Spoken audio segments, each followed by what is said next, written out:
என்னால் தோடப்பா ஃபீலிங் தான் பிரச்சனை. சொல்லலாம் ஃபீலிங் தான் பிரச்சனைன்னு சொல்லுங்க. நீங்கள் பார்த்தீங்கல்ல, சொல்லுங்க அவன்கிட்ட சொல்லுங்க. அவன் தான் புரியாமல் பேசினுக்கிறான். நீங்கள் சொல்லுங்க. ஆமாண்ணா பேட் பிச் பால் போட்டேன்னா. ஆமாண்டா பேட் பிச் பால் போடவனா. ஏன் கேட்ச் விட்டீங்க? 2 கேட்ச் வந்தது, ஏன் விட்டீங்க? அவன் தான் 6 அடிச்சான், 2 6 அடிச்சான் அவன் தானே. ஏன் கேட்ச் விட்ட? உங்ககிட்ட தான் கேட்குறேன். ஏன் கேட்ச் விட்டானுங்க கேளு. பாலரு கிரியேட் பண்ண மட்டும்தான் முடியும். பிடிக்கணும் ஃபீல்டர்னு ஒருத்தருக்கு. நம்ம டீம்ல யார் ஃபீல்டரு? பாலை பிடிக்குது. ஏன் அப்படி ஜெர்க் ஆகுறீங்கன்னு தெரியல. நீ ஏன்டா அப்படி தவளற?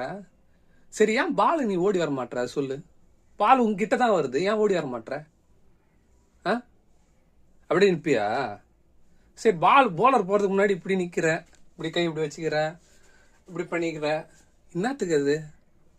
ஏன் அப்படி நிற்க முடியாதா? ஸ்ட்ரெயிட்டா பார்க்க முடியாதா? போலர்னா பேட்ஸ்மேன் என்ன ஆட போறான், அந்த பால் எப்படி வரும், அதை எப்படி பிடிக்கலாம்னு யோசிக்க மாட்டியா?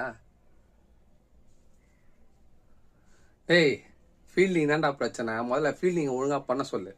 அப்பதான் போலிங் ஒழுங்கா போடுவாங்க. அப்பதான் பேட்ஸ்மேன் ஒழுங்கா அடிச்சு வின் பண்ணுவானுங்க.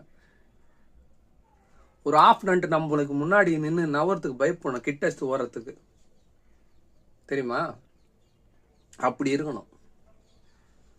ஒருத்தன் த்ரோ அடிக்கிறானா பின்னாடி போய் பேக்கப் நிக்கணும். புரியுதா? உக்காந்துன்னு இப்படியே நிக்க கூடாது. யோசிக்கணும். மூலன்னு ஒன்று குத்துக்கிறான், யோசி. எப்படி பேக்கப் போனோம், எப்படி பாலை பிடிக்கணும், எப்படி ரிசீவ் பண்ணணும், எப்படி த்ரோ அடிக்கணும். உனக்கு கை வலிக்குதா? முன்னாடி வந்து நெல் முன்னாடி வந்து கொடுத்தாங்களே, அப்பயே இது மாதிரி பண்ற. நான் போல தப்பு பண்ணிட்டப்பா, நான் ஒத்துக்கிறேன்.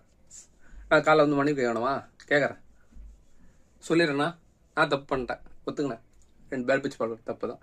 நான் ஃபீல்டிங் அந்த கேட்ச் பிடிச்சிருந்தா அவன் ஆர்டர் இருப்பானா? மேட்ச் நம்ம வின் பண்ணிடலாம். இப்பயே சொல்கிறேன், இது வந்து தப்பாக நினச்சிக்க தேவைண்ணா. பார்த்துக்கண்ணா, ஃபீல்டிங்கு ஒழுங்காக பண்ணனா நம்ம தான் வின்னு.